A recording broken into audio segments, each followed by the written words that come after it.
ఇంకొకరికి నీ మీదున్న అభిప్రాయాన్ని నిజం చేయడానికి నువ్వు జీవితాన్ని బ్రతకాల్సిన అవసరం లేదు. కానీ నేను చాలా చాలా చాలా చాలా గొప్పవాణ్ణి అవుతాను, గొప్పతనాన్ని సాధిస్తాను, ఈ ప్రపంచం గుర్తించే ఒక వ్యక్తిని అవుతాను.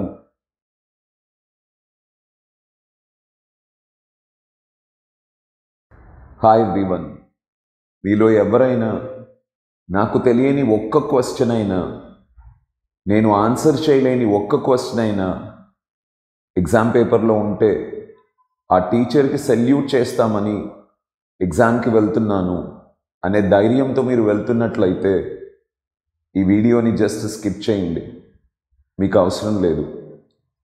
లేదంటే మీలో భయం ఉన్నట్లేగా, ఎగ్జామ్ కోసం భయపడుతున్నట్లేగా.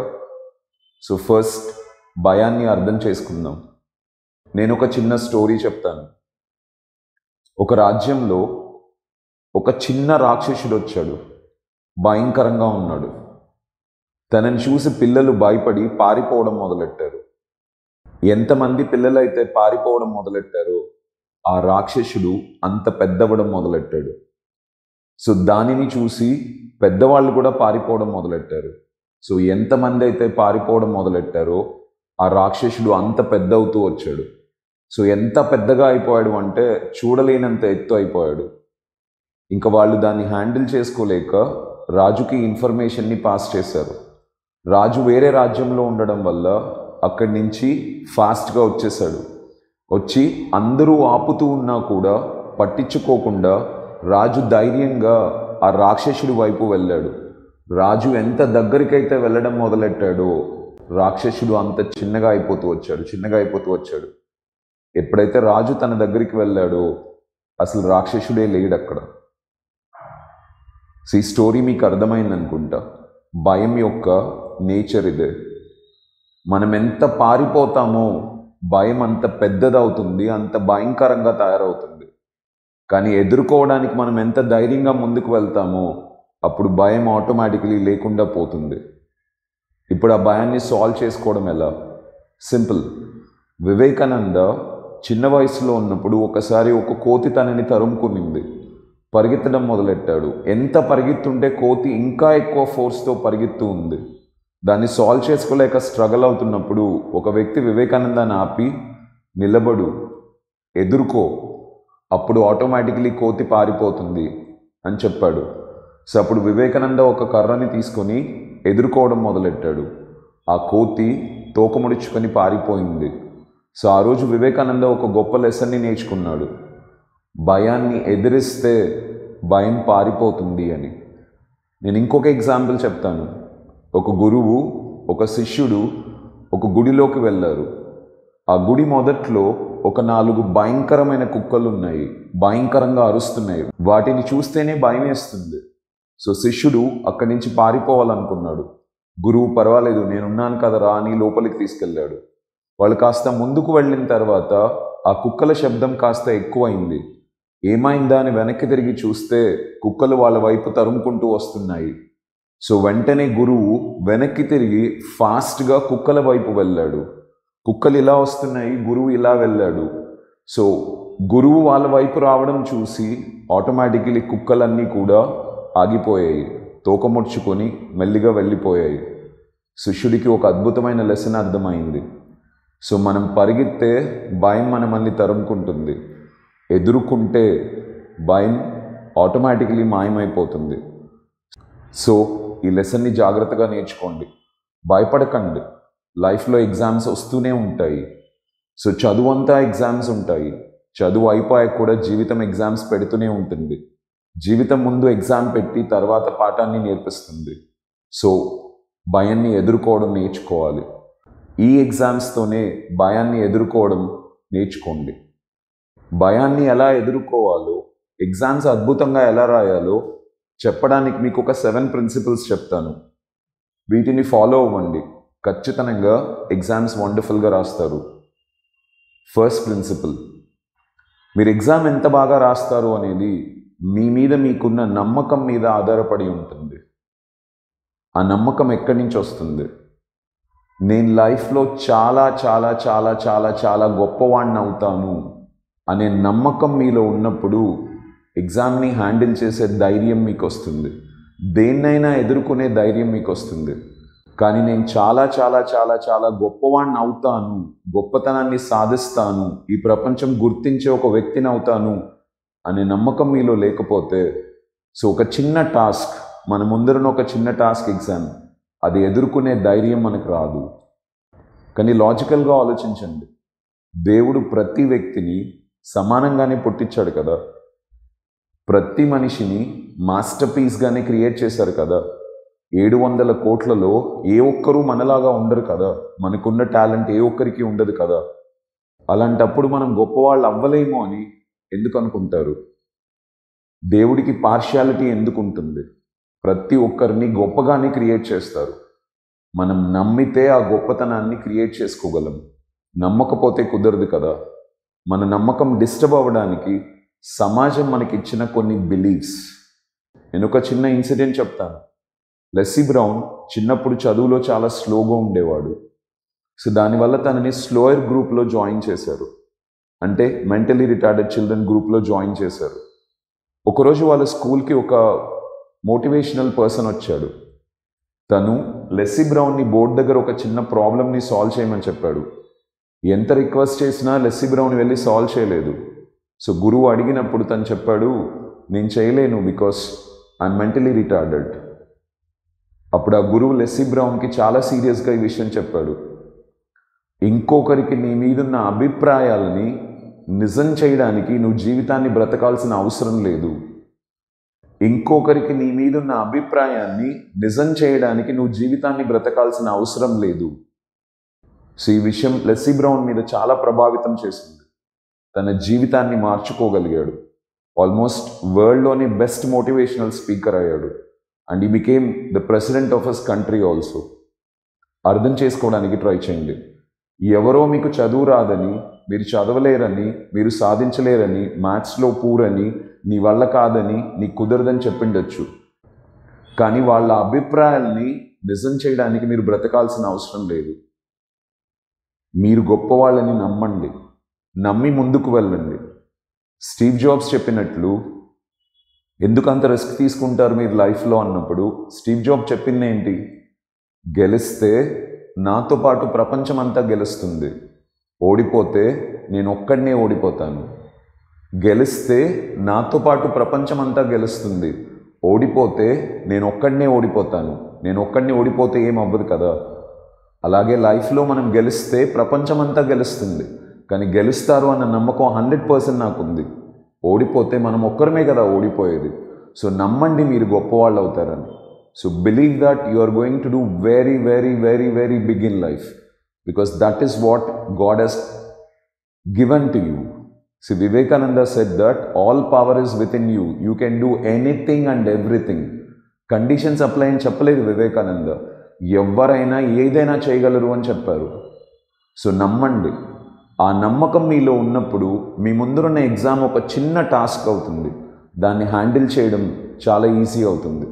సో ఫస్ట్ ప్రిన్సిపల్, మీ మీద మీకు ఉండాల్సిన నమ్మకం ఎక్కడి నుంచి వస్తుంది? I'm going to do very very very very big in life. Okay. Second principle, ప్రతి సిచ్యువేషన్లో నాకు మంచే జరుగుతుందని ఆలోచించండి. Have a desire to gain. నష్టం జరుగుతుందని ఎప్పుడూ ఆలోచించమాకండి. ఏ సిచ్యువేషన్లో అయినా సరే మంచే జరుగుతుందని ఆలోచించండి, పాజిటివ్గా ఆలోచించండి. సో చాలామంది మీకు పాజిటివ్గా ఆలోచించమని చెప్పింటారు, కానీ ఎలానో క్లారిటీ రాకపోయి ఉండొచ్చు. పాజిటివ్గా ఎలా ఆలోచించాలో నేను గైడ్ చేస్తాను.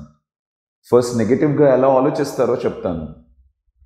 ఒకవేళ నేను చదివిన క్వశ్చన్ పేపర్లో లేకపోతే, ఎగ్జామ్లో నాకు ఆ క్వశ్చన్కి ఆన్సర్ గుర్తు రాకపోతే, నేను ఒకవేళ ఆన్సర్ని కరెక్ట్గా రాయకపోతే, అన్ని పాయింట్స్ని నేను రాయలేకపోతే, పిక్చర్లో పార్ట్స్ గుర్తు రాకపోతే, ఈ year question paper university set చేస్తుందంట.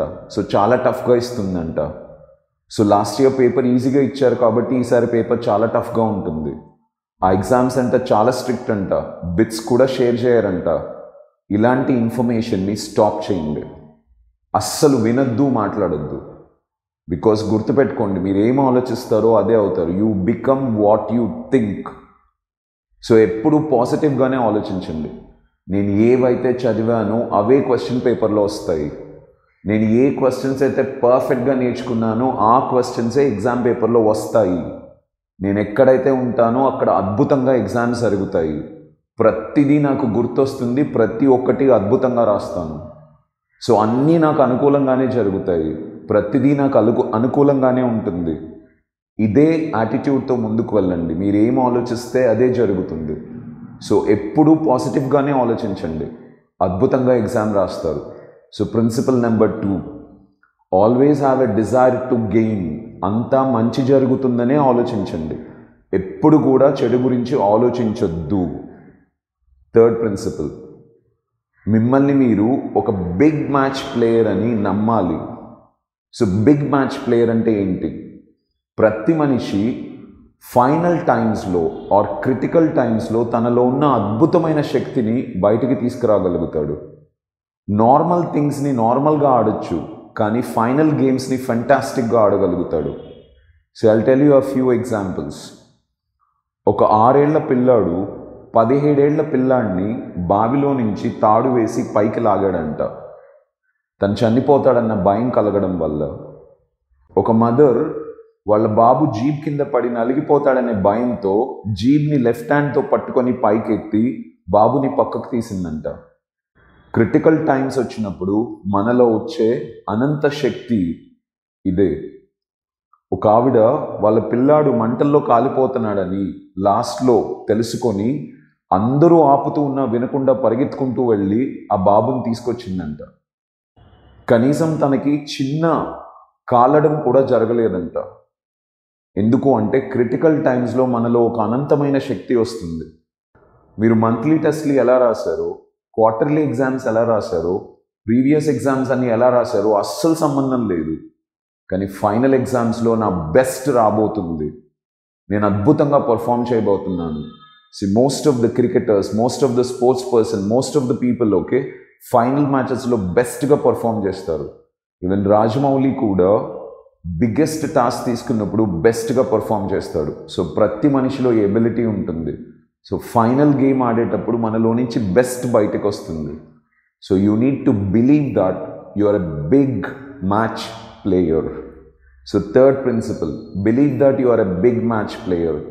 Next fourth principle, exam correct చేసే వ్యక్తి ఆల్మోస్ట్ 100కి పైగా క్వశ్చన్ పేపర్స్ కరెక్ట్ చేయాలి.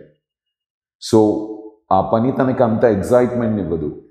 కానీ ఎప్పుడు ఎగ్జైట్మెంట్ ఇస్తుంది అంటే పేపర్ చేతిలోకి తీసుకోగానే ప్రజెంటేషన్ బ్యూటిఫుల్గా ఉన్నప్పుడు, మార్జిన్స్ క్లియర్గా వేసినప్పుడు, నీట్ హ్యాండ్ రైటింగ్ని రాసినప్పుడు, ఎక్కడా కొట్లు లేకుండా నీట్గా రాసినప్పుడు, ప్రతి ఇంపార్టెంట్ పాయింట్ని అండర్లైన్ చేసినప్పుడు, ఒక క్వశ్చన్కి ఇంకొక క్వశ్చన్, ఒక క్వశ్చన్ అయిపోయిన తర్వాత ఒక లైన్ని డిమార్కేట్ చేసినప్పుడు, స్పేసెస్ కరెక్ట్గా ఇచ్చినప్పుడు, పిక్చర్స్ నీట్గా డ్రా చేసినప్పుడు, మ్యాథ్స్లో ప్రతి ఆన్సర్ని ఒక స్క్వేర్ బ్లాక్లో పెట్టినప్పుడు, ఇంపార్టెంట్ పాయింట్స్ అన్ని అండర్లైన్ చేసినప్పుడు, ఆ పేపర్ని చూస్తే ఆ ఎగ్జామినర్కి ఒక ఆనందం కలుగుతుంది, ఉత్సాహం కలుగుతుంది. ఆ ఎగ్జైట్మెంట్లో ఆ పేపర్ని అద్భుతంగా కరెక్ట్ చేస్తాడు. సో ఆ ఎగ్జైట్మెంట్ని ఎగ్జామినర్కి ఇవ్వండి.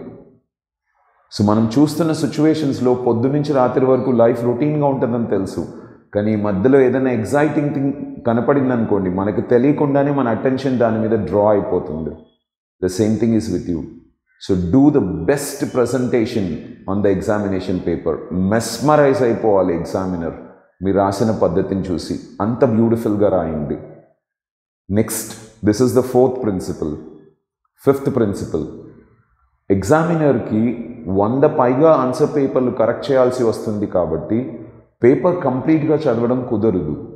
సో ఎగ్జామినర్ జనరల్గా స్టార్టింగ్లో 1, 2, 3 క్వశ్చన్స్ని చదువుతాడు. సో మీరు ఫస్ట్లో రాసే క్వశ్చన్స్ని ఎంత బెస్ట్గా రాయగలిగితే అంత బెస్ట్గా రాయడానికి ట్రై చేయండి. ఆ ఫస్ట్ 2-3 క్వశ్చన్స్ చదవడం వల్ల ఎగ్జామినర్కి ఒక ఎక్స్పెక్టేషన్ సెట్ అయిపోతుంది. ఓ, ఇతను ఇంటెలిజెంట్ ఫెలో, బాగా కష్టపడ్డాడు, కరెక్ట్గా ప్రజెంట్ చేశాడు, హీఈస్ వెరీ గుడ్. ఆ ఎక్స్పెక్టేషన్ తన మైండ్లోకి సెట్ అయిపోయిన తర్వాత ప్రతి క్వశ్చన్కి అదే ఎక్స్పెక్టేషన్తో మార్క్స్ వేసుకుంటూ పోతాడు. కానీ మీరు ఫస్ట్లో రాసిన క్వశ్చన్స్ ఒకవేళ అంత బ్యూటిఫుల్గా రాయలేదు అనుకోండి, తర్వాత మీరు ఎక్సలెంట్గా రాసినా, పర్ఫెక్ట్గా రాసినా, సిస్టమాటిక్గా రాసినా, ఫస్ట్లో సెట్ చేసిన ఎక్స్పెక్టేషన్ లో కాబట్టి తర్వాత క్వశ్చన్స్కి అంత బ్యూటిఫుల్గా మార్క్స్ వేయరు. సో ఫస్ట్లో ఏమైతే రాస్తున్నారో ఆ క్వశ్చన్స్ని వీలైనంత పర్ఫెక్ట్గా రాయడానికి ట్రై చేయండి. This is very important. So this is the 5th point. 6th point, exam అయిపోయిన తర్వాత వీలైతే క్వశ్చన్ పేపర్ని నలిపేసేసి అక్కడే పడేసి ఇంటికి వెళ్ళండి. కానీ ఎగ్జామ్ నుంచి బయటకు వచ్చిన తర్వాత ఆ ఎగ్జామ్లో రాసిన క్వశ్చన్స్ గురించి ఏ ఒక్కరితో డిస్కస్ చేయమాకండి. మనం ఎంత జాగ్రత్తగా రాసినా 1-2 తప్పులు చేసి ఉండొచ్చు. ఆ తప్పులు మనం గుర్తిస్తే మనకి డిస్టర్బెన్స్ కలుగుతుంది. ఆ డిస్టర్బెన్స్ నెక్స్ట్ ఎగ్జామ్ మీద ఇన్ఫ్లుయెన్స్ చేస్తుంది. సో నెక్స్ట్ ఎగ్జామ్లో 100కి 100 తెచ్చుకోగలిగే మనం ఈ భయం వల్ల, ఈ డిస్టర్బెన్స్ వల్ల చాలా మార్క్స్ని కోల్పోవాల్సి వస్తుంది. అందువల్ల వన్స్ ఎగ్జామ్ అయిపోయిన తర్వాత ఆ క్వశ్చన్ పేపర్ గురించి, అందులో ఉన్న క్వశ్చన్స్ గురించి ఎగ్జామ్ హాల్లోనే మర్చిపోండి. వాటిని ట్యూషన్ మాస్టర్స్తో కానీ, టీచర్స్తో కానీ, ఫ్యామిలీ మెంబర్స్తో కానీ, ఫ్రెండ్స్తో కానీ అస్సలు డిస్కస్ చేయొద్దు. సో చేస్తే నెక్స్ట్ ఎగ్జామ్ మీద ఇంపాక్ట్ని క్రియేట్ చేసుకుంటారు. సో క్వశ్చన్ పేపర్ని నలిపి అక్కడ పడేసి వెళ్ళిపోండి. సో ప్రశాంతంగా నెక్స్ట్ ఎగ్జామ్ కోసం ప్రిపేర్ అవ్వండి. ఎందుకంటే గడిచిపోయిన దాని గురించి మనం ఏమీ చేయలేము. And the last point, 7th point which you need to learn is this. ఈ ప్రపంచంలో దేవుడు తప్ప అంతా అసత్యమే. దేవుడు అన్నది ఒక్కటే నిజం, అది ఒక్కటే సత్యం. సో దేవుడి సపోర్ట్ లేకుండా మనం ఏమీ చేయలేము. సో ఎగ్జామ్ హాల్లోకి వెళ్ళిన తర్వాత పెన్ తీసే ముందు, పేపర్ మీద అక్షరాన్ని రాసే ముందు ఒక్కసారి మీ ఇష్టదైవాన్ని ప్రార్థించండి. సో ఈ ఎగ్జామ్ని సంతోషంగా మిమ్మల్ని నావిగేట్ చేయమని కోరుకోండి. అండ్ మీకు తెలియకుండానే ఒక సెరెనిటీ క్రియేట్ అవుతుంది, ట్రాంక్విలిటీ డెవలప్ అవుతుంది, మైండ్ పీస్లోకి వస్తుంది. ఆ పీస్లో ఎగ్జామ్ని మొదలెట్టండి, అద్భుతంగా పర్ఫామ్ చేస్తారు. సో గాడ్స్ బ్లెస్సింగ్ ఉన్నంత వరకు మిమ్మల్ని ఎవరు ఓడిపోయేలాగా చేయలేరు. సో ఏమీ తెలియని వాళ్ళు కూడా అద్భుతంగా రాయగలుగుతారు. So believe in that force and start praying for 2-3 minutes before you start the exam. So నేను చెప్పింది గుర్తుందనుకుంటా. First principle confidence. ఆ కాన్ఫిడెన్స్ ఎక్కడి నుంచి వస్తుంది? I'm going to do very very very big in life. Second principle, ప్రతిదీ మంచిగానే జరుగుతుంది. Have a desire to gain. పాజిటివ్గానే ఆలోచించండి, because you become what you think. Third point, realize that you are a big match player. మీలోని best ఎప్పుడు final మ్యాచెస్లోనే బయటకు వస్తుంది, ఇది నమ్మండి. ఫోర్త్ పాయింట్, ప్రజెంటేషన్ ఎక్సలెంట్గా ఉండాలి. ఫిఫ్త్ పాయింట్, బెస్ట్ ఆన్సర్స్ని ఫస్ట్లో రాయడం నేర్చుకోండి. సిక్స్త్ పాయింట్, ఎగ్జామ్ అయిపోయిన తర్వాత ఆ క్వశ్చన్ పేపర్ గురించి అస్సలు డిస్కస్ చేయొద్దు, ఎస్పెషలీ ఫ్రెండ్స్తో అస్సలు డిస్కస్ చేయొద్దు. సెవెంత్ పాయింట్, గాడ్ని హెల్ప్ అడగండి. Invoke that force and you are going to do best in your exams. All the best. I'll pray for all of you. I'm sure you'll rock the exams this time and come up with flying colors. Have that confidence and celebrate your preparation. గుర్తుపెట్టుకోండి, మీరు చేయగలిగినంత కష్టం చేయండి. Life 3 ప్రిన్సిపల్స్తో work అవుతుంది. Do what you can. ఏం చేయగలరో మీరు చేయండి. అది చేశాక ఏది పాసిబులో అది చేయండి. Do what is possible. సడన్గా you will be doing the impossible. So do what you can, then what is possible, and you will be doing the impossible. All the best, friends. Celebrate your exams. Thank you.